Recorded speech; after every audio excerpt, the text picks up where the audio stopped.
I quietly locked the bathroom door from the outside while Jason and Veronica were still splashing around like teenagers, completely unaware that Madison's 62-year-old mother had just caught them in the act. Then I pulled out my phone and made 2 phone calls that would change everything. When Madison and David both arrived within 20 minutes, the fireworks were about to begin. Before we get to that moment, tell me, where are you watching from today? Drop it in the comments and hit that like and subscribe button. Because honey, this story is worth every second of your time. Let me tell you how I ended up at this delicious moment of revenge. It was supposed to be a surprise birthday party for my daughter, Madison. She was turning 36, and even though we'd had some tension lately, I wanted to do something special for her. I drove to her house early that Saturday morning, using the spare key she'd given me months ago, planning to set up decorations before anyone arrived. Madison had been doing incredibly well at her new job at Pinnacle Financial. After years of dead-end positions, she finally landed a prestigious role there 8 months ago. The money was better than anything she'd ever earned, and honestly, I was proud. My little girl was finally thriving, but as I was about to learn, success sometimes comes with a price. I walked into her beautiful townhouse, the one she suddenly could afford. After getting this new job carrying bags of decorations, a homemade cake, and enough optimism to power a small city, the house was quiet, which is exactly what I expected at 9 a.m. What I didn't expect was to hear voices upstairs. Voices that definitely weren't my daughter's. Now, I'm not one to snoop. Well, not usually. But when you hear your daughter's boyfriend's voice mixed with Veronique's very recognizable laughter, coming from the master bathroom, maternal instincts kick in. Or maybe it was just good old-fashioned nosiness. Either way, I found myself creeping up the stairs like a woman who raised 2 teenagers and knew how to catch them in the act. The bathroom door was slightly open, steam rolling into the hallway. And there they were, Jason Mitchell, the man I'd actually grown to like over the last few months, and Veronica Hayes, the woman who treated me like an inconvenient relic from Madison's past, sharing a very intimate bubble bath. Well, this was not the surprise party I had planned. But as my grandmother used to say, when life hands you lemons, sometimes you need to make strategic lemonade. And in that moment, I realized I was perfectly positioned to serve some ice-cold justice. You know what's funny about catching people in compromising situations? That split second of pure shock before your brain kicks into revenge mode. I stood there for exactly 3 seconds, listening to Veronica giggle about how Madison works so much she'll never suspect anything, before something in me shifted. Strategic grandmother mode activated. Because here's the thing about being 62, you've seen enough nonsense to recognize it immediately. And you've lived long enough to know exactly how to handle it. But let me back up and explain how we even got to this bathroom betrayal, because the setup makes the payoff so much sweeter. Madison started at Pinnacle Financial 8 months ago, and almost instantly her life transformed. Bigger salary, designer clothes, a new confidence that I absolutely loved seeing in her. After her divorce 3 years ago, she struggled for so long. Watching her rebuild her life was beautiful. Then she started bringing around new people from work. First was Jason, tall, charming, thoughtful. He genuinely seemed to care about Madison. I actually liked him, which should have been my first warning sign. When something seems too good to be true, it usually is. But Jason remembered my birthday, fixed Madison's car, treated her with kindness. I thought maybe she had finally found a good one. Then came Veronica. Veronica Hayes, with her perfect blonde highlights and that condescending smile. From the first moment Madison introduced us 3 months ago, I could smell the fake on her like cheap perfume. She talked to me like I was some confused elderly woman who couldn't possibly understand their sophisticated work life. Though, Elizabeth, she'd say in that syrupy sweet voice, Madison told me you're retired. That must be so peaceful for you, all that time to garden and watch your stories. Stories, as if I were some mindless woman glued to soap operas all day. I have a master's degree in education and spent 35 years shaping young minds. But sure, Veronica, go ahead and reduce me to your stereotype of a useless old lady. The worst part? Madison defended her every time I tried to express my concerns about Veronique's obvious manipulation tactics.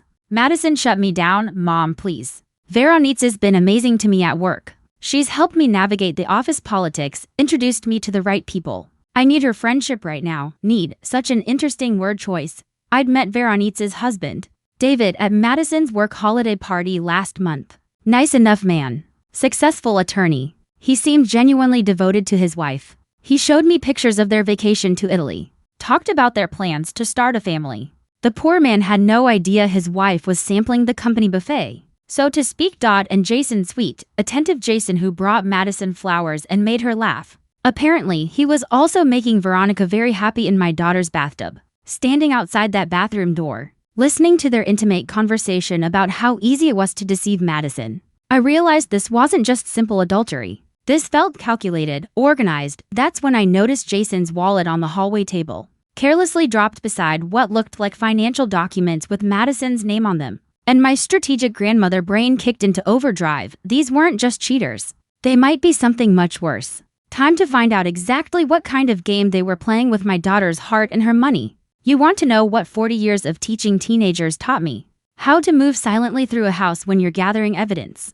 Those financial documents on the hallway table were calling my name louder than a fire alarm. I tiptoed past the bathroom, where Jason and Veronica were still conducting their secret business meeting, and carefully picked up the papers. My reading glasses were downstairs in my purse, but I could see enough to make my blood pressure spike. Madison's banking information, investment account numbers, and what looked like a real estate listing for a house in the Bahamas with a price tag that would require cleaning out every penny Madison had saved. Well, honey, this just got infinitely more interesting. I quietly made my way back downstairs, my mind racing faster than my arthritic knees could carry me. This wasn't just an affair. This was a full-scale financial seduction, and my successful, intelligent daughter was apparently the target. The beautiful irony? They were so confident in their scheme that they'd gotten careless enough to carry out their affair in Madison's own house, while plotting to steal her money. The audacity was almost impressive. I positioned myself by the front window where I could see the driveway, and pulled out my phone. First call, Madison, Mom, is everything okay? You sound weird, sweetheart. I need you to come home right now. There's been a plumbing emergency. Water everywhere. You need to see this. A plumbing emergency? Mom, just call a plumber. I'm in the middle of Madison. I used my teacher voice, the one that brooked no argument. Come home now. Trust me on this. I heard her sigh, but she agreed to be there in 20 minutes. Second call was trickier. I scrolled through my phone until I found David Hayes' number. I'd gotten it at the holiday party when he offered to help with my estate planning. David, this is Elizabeth, Madison's mom. I'm so sorry to bother you, but I'm at Madison's house and Veronica left her purse here. It has her medication in it, and she seemed really worried about missing a dose when I talked to her earlier. A complete fabrication, delivered with the concerned sincerity I'd perfected from decades of parent-teacher conferences. Oh, that's strange, he said. Veronica told me she was going shopping with her sister today, but yes, she does need her medication. I can swing by and pick it up. Perfect. Madison's address is 1247 Oak Street. I'll wait for you. 25 minutes. That's how long I had before Jason and Veronica's world exploded. I spent the time examining those financial documents more closely. Jason wasn't just Madison's boyfriend. He was also acting as her unofficial financial advisor. The house in the Bahamas was listed under a company called Mitchell Holdings LLC. 3 guesses who owned that company. The investment documents showed Madison had recently moved significant money into high-yield opportunities Jason had recommended. Opportunities that, based on the paperwork, seemed designed more to move money out of Madison's accounts than to generate a single penny of return. My daughter, my brilliant, successful daughter, was being systematically robbed by people she trusted. People she brought into her home, her bed, her life. The sound of a car pulling into the driveway snapped me out of my thoughts. Madison's Honda Civic, right on time. I walked calmly to the front door, stepped outside, and locked it behind me with my spare key. Mom, what are you doing outside? And why do you look like the cat who ate the canary? Oh, sweetheart, I said, settling into one of her porch chairs like I had all the time in the world. We're going to wait right here for David Hayes to arrive, and then we're all going inside together to solve this little mystery. Madison blinked. David Hayes? Veronica's husband? Mom, what is going on? Patience, darling. Good things come to those who wait, I smiled. And justice? Justice is about to be served with a side of very hot water. Another car pulled into the driveway. David Hayes, he looked concerned, holding his keys like he was on some emergency medication run for his wife. Mr. Hayes, I called cheerfully. Perfect timing. Madison, why don't you unlock the door and we can all go inside together? I think you're both going to find this very educational. The moment Madison unlocked the front door, the sound of laughter and splashing water drifted down from upstairs like a brick to the skull. David's face crumpled, confusion, then understanding, then devastation. All within 3 seconds. That's my wife, he whispered, and my boyfriend, Madison added. her voice so small I barely heard it, and my daughter's trust fund being liquidated as we speak. I said, holding up the financial documents I'd found. Because here's what I figured out while sitting on that porch, this wasn't just about sex. This was about money, manipulation, and a con game sophisticated enough to fool a smart woman like Madison. David looked like he might be sick. Madison looked like she might commit murder, and me? Well, I was just getting started. Now, I said calmly, before we go upstairs and interrupt their little spa day, I think we should all understand exactly what we're dealing with. I spread the documents out on Madison's kitchen table like a prosecutor laying out her case. Madison, honey, did you know you've transferred nearly $200, zero into investment accounts controlled by Mitchell Holdings LLC in the past 3 months? Her face went ghost white. Jason said those were safe investments, high-yield bonds. He's been helping me plan for retirement. And David, I continued, did you know your wife has been helping Jason convince Madison to liquidate her savings for a real estate venture in the Bahamas? David picked up the property listing with shaking hands. Veronica told me she was working late most nights, he said hollowly. Special projects with new clients. Oh, she's definitely been working on something special, I said. The laughter upstairs had stopped. Apparently, our voices carried. Mrs. Walker? Jason's voice called from upstairs, suddenly unsure. Is that you? I looked at Madison and David.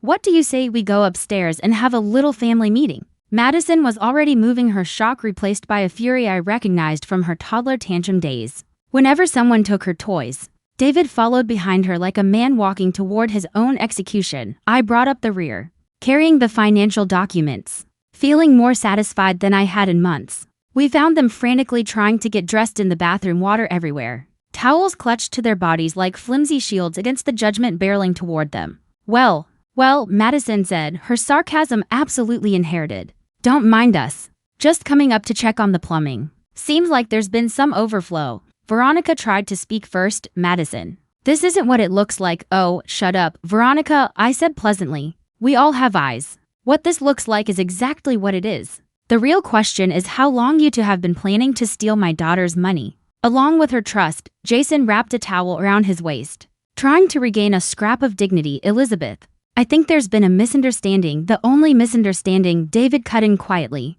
is how I married someone capable of this betrayal. Madison stared at Jason like she'd never seen him before. The investments. Jason, the retirement planning, the house in the Bahamas. Was any of it real? Madison, baby, I can explain. Don't you baby me. Not while you're standing naked in my bathroom with my supposed best friend. After convincing me to empty my savings, the silence that followed was beautiful, the kind of silence that happens right before everything falls apart for the people who deserve it. Veronica tried one last manipulation. Madison, you don't understand the pressure we've been under at work. The company's been restructuring. People are losing jobs. We were trying to protect you, help you secure your financial future by stealing from me? Madison snapped, by creating opportunities you wouldn't have found on your own. Veronica finished weakly. I had to hand it to her. Even caught red-handed, standing half naked in my daughter's bathroom. Veronica was still trying to gaslight everyone in the room. That's when I decided it was time to drop the real bombshell. David, I said, holding up the documents, you might want to call your attorney because according to these papers, your wife has been using your joint accounts to fund this little venture too. The look on Veronique's face was priceless, but I wasn't done yet. Not even close. Oh, and Madison, I added, you might want to check your computer, sweetheart. Because I have a feeling our friends here have been accessing more than just your heart. And your bathroom. Sometimes revenge is a dish best served cold. But other times, it's best served immediately while everyone is still dripping wet and their lives are falling apart. Faster than cheap mascara in the rain, my computer. Madison said, her voice dangerously quiet, the kind of quiet that destroys kingdoms and ends relationships. I pulled out my phone and showed her the photos I'd taken of the documents. Honey, while Romeo and Juliet were playing house upstairs, I did a little investigating. These aren't just investment opportunities. They're systematic theft disguised as financial planning. Jason was frantically trying to pull on his pants while clinging to whatever dignity he had left. Madison, you have to understand we never meant for it to go this far. Oh, it went exactly as far as you meant it to. I cut in. You've been planning this for months, both of you. Veronica finally found her voice again.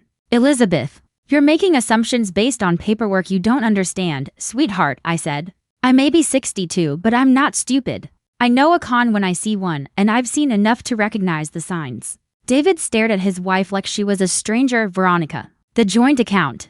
The one you said was for the house renovations. How much is missing? Nothing's missing, David. It's invested. It's invested in a company owned by the man you're sleeping with. In another woman's bathtub, the fight went out of her completely. For the first time since I'd known her, Veronica Hayes had nothing sarcastic or condescending to say. Madison walked past us and headed straight for her home office. We followed behind her like some bizarre parade of betrayal. She turned on her computer and began checking her accounts. Oh my God, she whispered after a few minutes. Jason, the retirement account, the one you said was being rolled over into a higher yield option. It's empty, Jason. $47,000, gone, transferred yesterday to Mitchell Holdings LLC. Jason looked like a man watching his life collapse in real time. I can explain. The investment needed to be moved quickly. Market opportunity. I was going to tell you when. Madison shot back. Before or after you disappeared to the Bahamas with my money and my best friend. I walked over to her computer and pointed to a line of transactions she hadn't spotted yet. Honey, check these dates against your work schedule. Notice anything interesting? Madison's eyes widened as she scrolled. Every transfer happened on a day when I was working late. Or when Veronica convinced me to stay overnight for those special projects. David repeated bitterly. She told me those were client emergencies. They were client emergencies, I said. Madison was the client. And her trust was the emergency they needed to exploit. Veronica was crying now. Mascara streaking down her cheeks like black rivers of guilt. We never meant to hurt anyone. The company really is downsizing. We were both going to lose our jobs. We needed a way out. So you decided to steal your way out, Madison said coldly. Using my money and my trust to fund your escape plan. Jason tried one more pitiful attempt to salvage the situation. Madison, we can fix this. The investments are real. We can get your money back. The only thing getting fixed, I said calmly, is going to be the criminal charges for fraud and theft. That's when David pulled out his phone. I'm calling the police, David. Wait, Veronica stepped toward him. Don't, his voice broke. Don't say another word to me, ever, as David dialed 911. I looked around the room at the wreckage these two had created. Madison's savings were wiped out, David's marriage was in pieces, and the trust in that house had broken in ways that would take years to rebuild. But as I watched my daughter's shock slowly turn into determination, I realized something important. Madison was stronger than they ever counted on. And she had something they completely underestimated. She had a mother who'd spent 40 years dealing with manipulative people and who wasn't about to let anyone hurt her. Daughter, Detective Harrison. This is David Hayes. I need to report a financial crime in progress. Multiple victims, significant theft, and I believe we have all the evidence you'll need. As David gave the police Madison's address, I looked at Jason and Veronica one last time. You know what your biggest mistake was? I asked them, assuming that an old woman like me wouldn't understand your sophisticated scheme. But here's something you apparently never learn. Never underestimate someone who's been around long enough to see every con game in the book. The sound of approaching sirens was the sweetest music I'd heard in years, but something told me this story wasn't over. Not even close, because as I was about to discover, the rabbit hole of their deception went much deeper than simple theft. Elizabeth's story. Chapters 6 to 10. The police arrived faster than I expected, which was perfect timing because Jason and Veronica were just starting to realize their fairy tale was about to become a criminal case study. Detective Harrison was a no-nonsense woman in her 40s who took one look at the scene and immediately separated everyone for individual questioning. But here's where being a retired teacher comes in handy. I know how to organize evidence. And honey, I had organized the hell out of their little scheme. Detective Harrison, I said, handing her a manila folder I'd prepared while we waited. You'll want to see these documents. Financial transfers, property listings, and what appears to be a timeline for systematically draining my daughter's accounts. She flipped through the pages, her eyebrows lifting higher with each one. Ma'am, how did you obtain these documents? They were carelessly left on my daughter's hallway table, while the suspects were conducting business in her bathroom. Madison was being questioned in the living room, David in the kitchen, while Jason and Veronica were separated into the dining room and the front porch. Standard procedure, according to Detective Harrison. What wasn't standard was what happened 20 minutes later. My phone rang. Unknown number. Elizabeth. This is Patricia Morgan from Pinnacle Financial.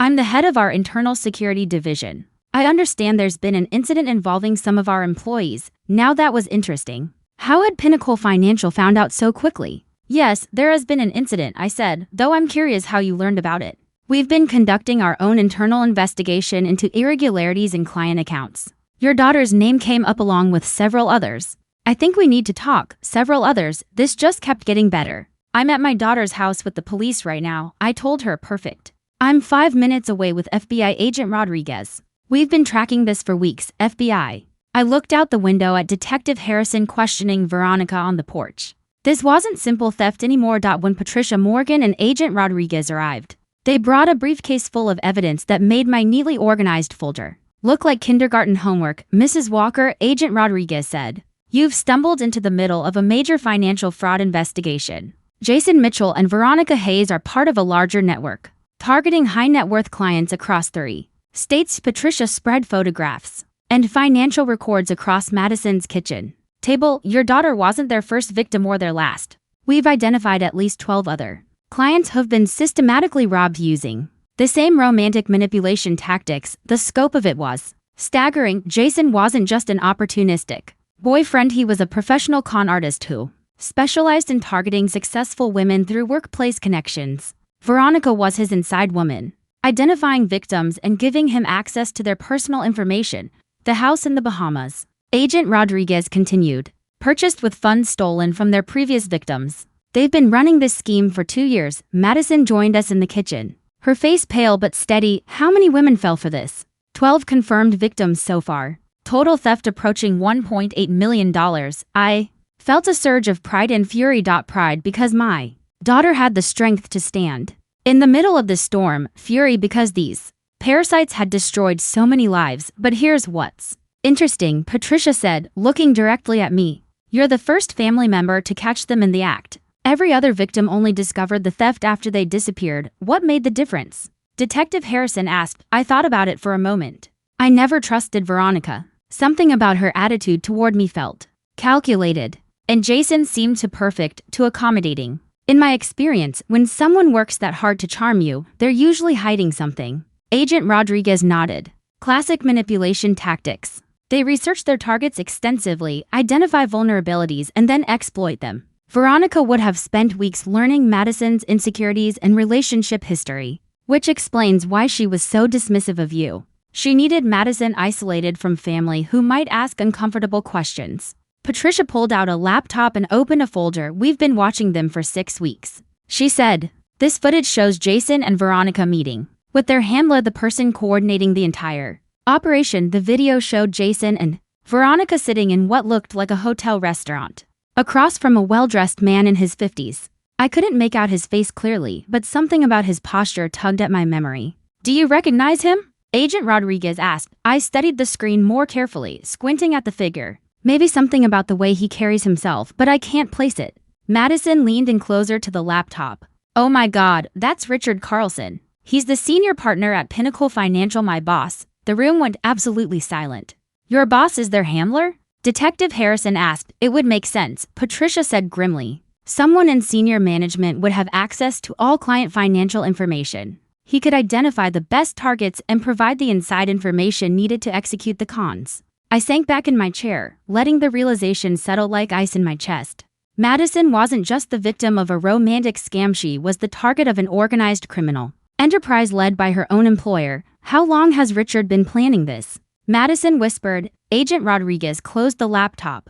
Based on our investigation, at least 2 years. He's been systematically identifying female employees with substantial assets and orchestrating elaborate schemes to steal from them. And when they've been cleaned out, I asked, they disappear. New identities, new cities, new victims. Until now, it's been the perfect crime. Detective Harrison looked around the room. What changed? Why did you catch them this time? I thought about it. Elizabeth the teacher, Elizabeth the mother. Elizabeth the woman who'd spent 62 years learning how to read people and situations. Because, I said finally, I'm old enough to have seen every con game in the book and stubborn enough to trust my instincts. Even when everyone tells me I'm wrong. But even so, as I was about to discover, not even my instincts had prepared me for how deep this conspiracy went. You know what's worse than finding out your daughter's boyfriend and best friend are thieves? Finding out they're part of a criminal organization run by her own boss. But you know what's even worse than that?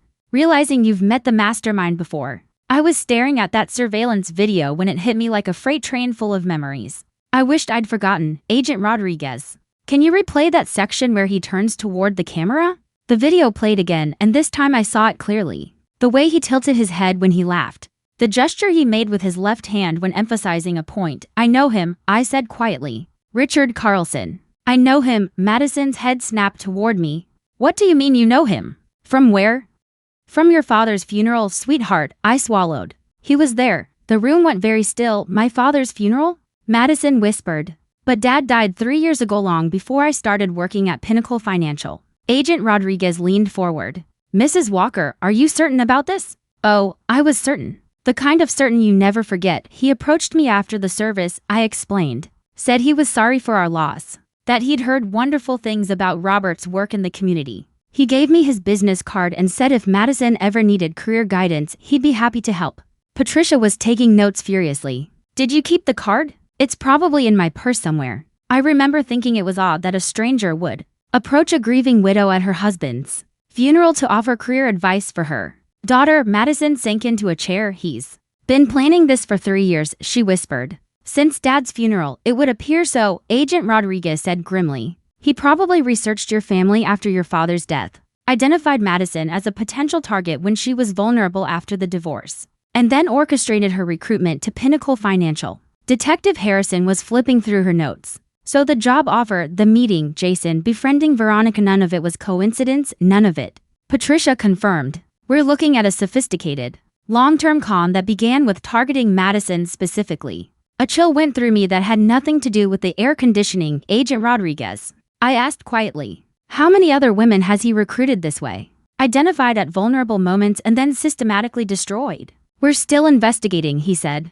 But based on what we've uncovered, Richard Carlson has been running this operation for at least 5 years. We estimate somewhere between 20 and 30 victims, 20 to 30 women, 20 to 30 families destroyed. All for what? Money that would never fill the emptiness where a soul should be. Madison was crying now, not just for herself, but for all the other women who'd trusted the wrong people. How did I not see it? How was I so blind? Because you're a good person who assumes other people are good too, I said firmly. And because they're professionals who make their living exploiting that goodness. Agent Rodriguez's phone buzzed. He stepped aside to answer it. When he returned, his face was tight. That was my partner. Richard Carlson just boarded a flight to Grand Cayman. We think he got word that the operation was compromised. He's running? Madison asked. They always run when their schemes fall apart, Detective Harrison said. But don't worry, we have extradition treaties. Patricia was already typing rapidly on her laptop.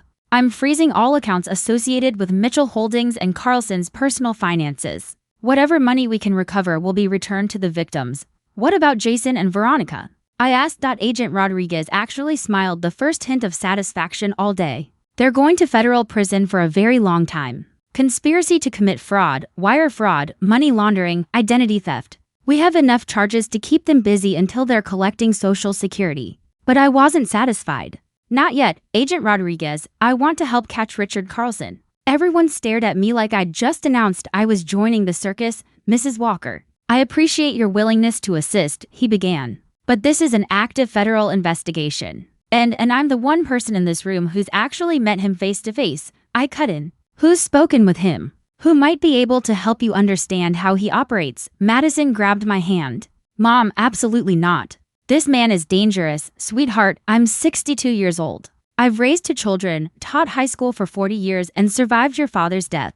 I think I can handle one middle-aged criminal with delusions of grandeur. Agent Rodriguez was studying me carefully. What exactly did you have in mind? He approached me once before when I was vulnerable. What if I gave him another opportunity, made myself look like an available target? Absolutely not, Detective Harrison said immediately. Civilians don't participate in active operations, but I wouldn't be participating as a civilian. I said, smiling sweetly. I'd be participating as bait. Silence. Then the subtle shift that told me I had their attention. Think about it, I continued. He knows Madison's been compromised. He knows his operation is blown. But he might not know how much we know about him. If he thinks there's still a chance to recover something, Agent Rodriguez nodded slowly. If you contacted him, claimed you were trying to understand what happened to Madison's money, acted confused and vulnerable, he might see an opportunity to manipulate the mother of a victim, clean up loose ends while making one final score. Patricia shook her head. It's too dangerous. This man has destroyed dozens of lives. Exactly, I said.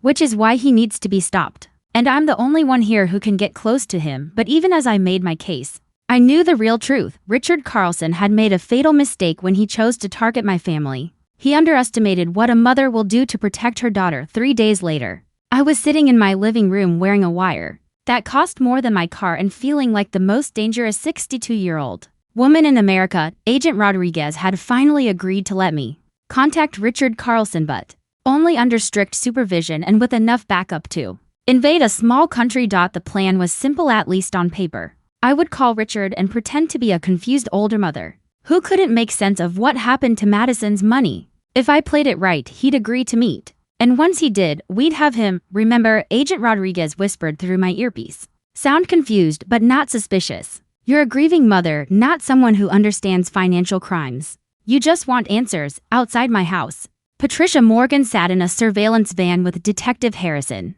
and what felt like half the FBI's white-collar division. Madison was safely tucked away in a hotel under police protection, probably watching all this unfold on one of their camera feeds. I dialed Richard's number, my hand steadier than I expected. Richard Carlson speaking. Mr. Carlson, this is Elizabeth Walker, Madison's mother. I hope you remember me from my husband's funeral. There was a short pause. Then that same smooth, rehearsed voice I remembered from 3 years ago, of course. Mrs. Walker, I was so sorry to hear about the difficulties Madison has been experiencing. Difficulties, right? As if systematic theft was just a small inconvenience. That's actually why I'm calling, I said, letting my voice tremble just enough.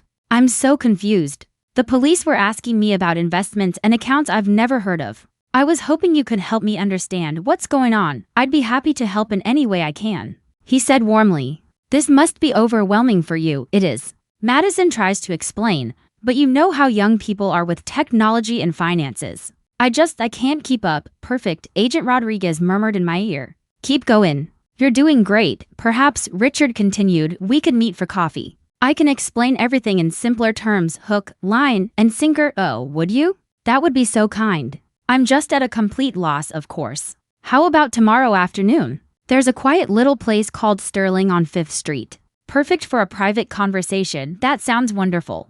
2 o'clock. Perfect, Mrs. Walker. I want you to know, despite everything, I still consider Madison family. Pinnacle Financial takes care of its own. After I hung up, Agent Rodriguez's team spent the next hour detailing exactly how they planned to turn Sterling Cafe into the most heavily monitored coffee shop in the country. But I had my own plans for Mr. Richard Carlson. The next afternoon, I arrived 15 minutes early, dressed like a worried grandmother and wired with enough recording equipment to launch my own TV channel. The cafe had already been cleared and refilled with undercover agents posing as casual customers. Richard walked in exactly on time, expensive suit, polished shoes, and that perfectly practiced smile. Mrs. Walker, he said warmly, taking both my hands. Thank you for reaching out. I can only imagine how hard this must be. We ordered coffee decaf for me, regular for the man whose life was about to implode, and settled into a corner booth, chosen specifically for surveillance. Now then, Richard said, pulling out a tablet and a stack of official-looking documents. Let me explain what seems to have happened with Madison's accounts. For the next 20 minutes, he told a beautifully crafted story filled with rogue employees, unauthorized schemes, and tragic misunderstandings. Jason and Veronica were painted as criminals acting alone. Madison was framed as an innocent victim Pinnacle Financial was valiantly trying to protect.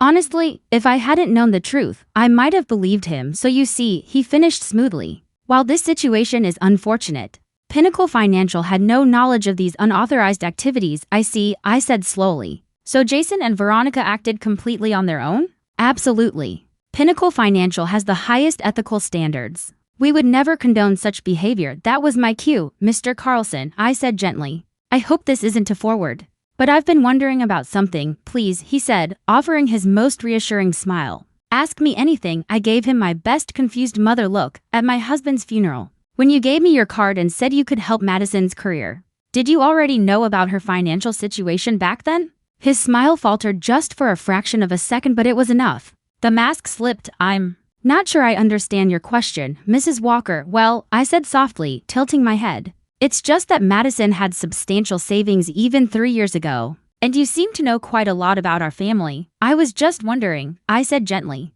if maybe you'd already identified Madison as someone who might benefit from your investment services. The silence that followed stretched just a beat too long. Mrs. Walker, he finally said.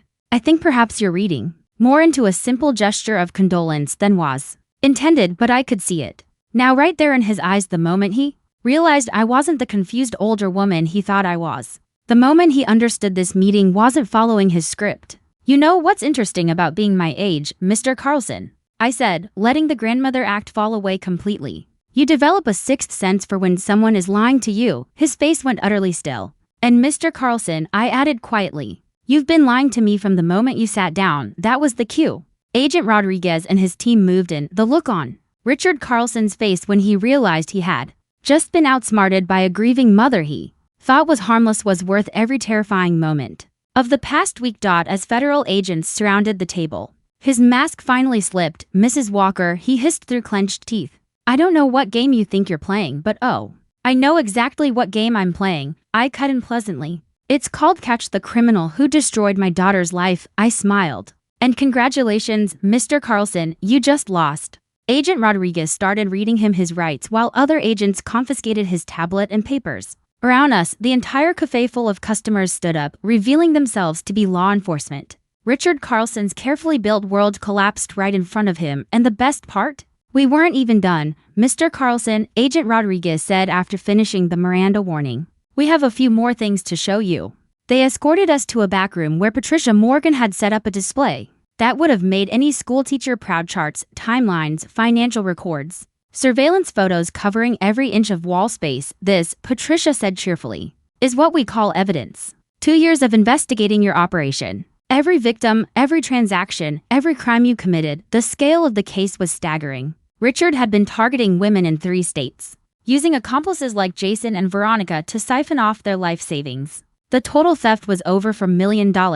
But here's my personal favorite, Agent Rodriguez said. Opening a laptop, he clicked a file. Up popped a video surveillance footage of Richard meeting with Jason and Veronica just 2 days earlier at the Grand Cayman airport. Richard went pale. That's impossible. You never what? Rodriguez asked calmly. Never tried to flee the country when you realized your operation was compromised? Never attempted to reach offshore accounts with stolen funds? The footage showed him clearly, luggage in hand, head down, moving fast like a man desperate to disappear. We've been tracking you since Mrs. Walker first contacted us, Patricia added. Every call, every transaction, every frantic attempt to get out. I watched him slowly accept the truth. No escape route. No clever words to save him. No more illusions. You want to know what your real mistake was? I asked quietly. He looked at me, anger and defeat twisting together. You assumed that because I'm old, I must be helpless. Because I'm a woman, I must be easy to manipulate. Because I'm a mother, I must be too emotional to see clearly. Agent Rodriguez gave a small grin. But here's what you didn't count on, I continued. I've spent 40 years dealing with teenagers who thought they were smarter than me. I've raised kids through every crisis imaginable. I survived losing my husband and rebuilt my life from nothing. Richard stared at me like he was finally seeing me, really seeing me. So, when some middle-aged con artist thinks he can target my family when a pathetic excuse for a human being decides to destroy my daughter's life for money, I leaned in, my voice calm and steady. That man is about to learn what happens when he underestimates the wrong mother, Mrs. Walker. Agent Rodriguez said gently, touching my shoulder. I think Mr. Carlson understands. They led Richard away in handcuffs. But I made sure to get the last word. Mr. Carlson, I called after him. He stopped. When you're sitting in your federal prison cell for the next 20 years, I want you to remember something. He glared at me, but I smiled sweetly. Every single day, you're going to wake up knowing you were outsmarted by a 62-year-old retired teacher. I paused, then added with my warmest smile, oh, and Mr. Carlson, I want you to remember that justice isn't just served cold. I let the sentence hang unfinished on purpose because he already knew the rest. Sometimes justice is served by someone old enough to know exactly how to make it hurt. After they took him away, Agent Rodriguez turned to me with genuine admiration. Mrs. Walker, in 30 years of law enforcement, I've never seen anything quite like what you just did. What did I do? I asked, still trying to catch my breath. You took down a criminal organization that operated successfully for 5 years. You recovered millions for dozens of victims. You probably prevented God knows how many other women from being targeted. I thought of Madison safe now, healing, rebuilding. I thought of the women whose lives had been shattered by Richard's schemes. I thought of justice finally landing where it belonged. Agent Rodriguez, I said softly, I I just did what any mother would do. I protected my family, but even as I said it, I knew there was one more thing that had to happen. Before the story was truly complete, 6 months later, I sat in a federal courtroom watching Richard Carlson receive 25 years in prison. Jason got 15. Veronica got 12. The judge didn't mince words. He reminded them that they had destroyed families and violated the most basic principles of human trust. Madison sat beside me looking stronger, steadier, and more alive than she had in years. Most of the stolen money had been recovered and returned.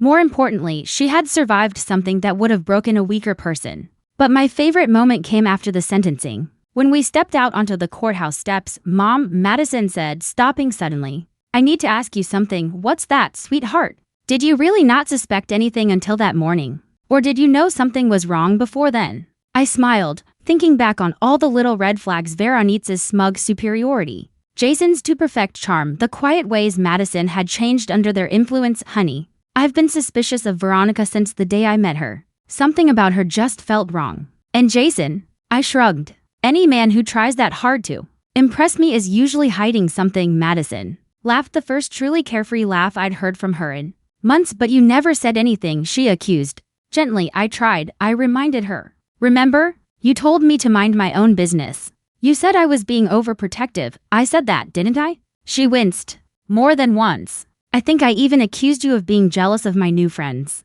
And of not being able to accept your success," I added. She groaned. "Mom, I'm so sorry. I should have listened." I hooked my arm through hers as we walked to the car. "Sweetheart, you don't owe me an apology. You were manipulated by professionals. The important thing is you're stronger now, smarter now, and you'll never let anyone take advantage of you again." She looked at me, uncertain. "How can you be so sure?" "Because you're my daughter. And if there's one thing I've learned in 62 years, it's that we Walker women are a lot tougher than we look." 3 weeks later, Agent Rodriguez called.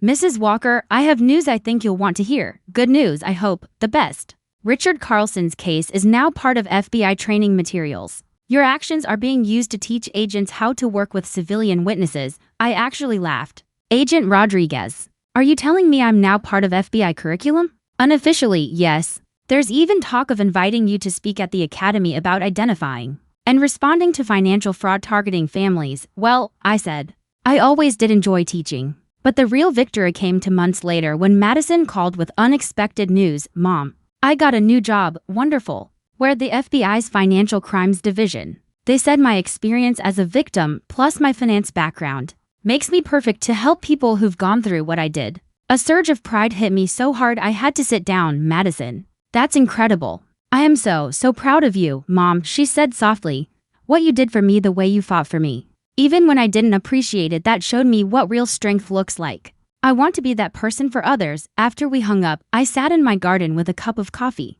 thinking about how the whole nightmare had ended. Richard Carlson would spend the rest of his productive years in federal prison. Jason and Veronica faced similar fates. The stolen money had been returned. Madison wasn't just healed, she was thriving, doing work that gave her life real meaning. And me? Well, I'd discovered something I didn't know about myself at 62. I'd learned that being underestimated by the wrong people can be the most powerful weapon you'll ever have. My phone buzzed with a text from Madison. "Mom, my first case starts Monday. A financial fraud ring targeting elderly women in retirement communities. Any advice?" I typed back, "Trust your instincts, protect the vulnerable, and remember the bad guys always underestimate the good guys." Then I added, "Oh, and sweetheart, make sure they know this particular good guy has a mother who taught her how to fight." 6 months later, Madison's team had dismantled the retirement community fraud ring and arrested 12 people. The local newspaper ran a feature story about the mother-daughter duo, who'd become an unofficial force for justice in financial crimes.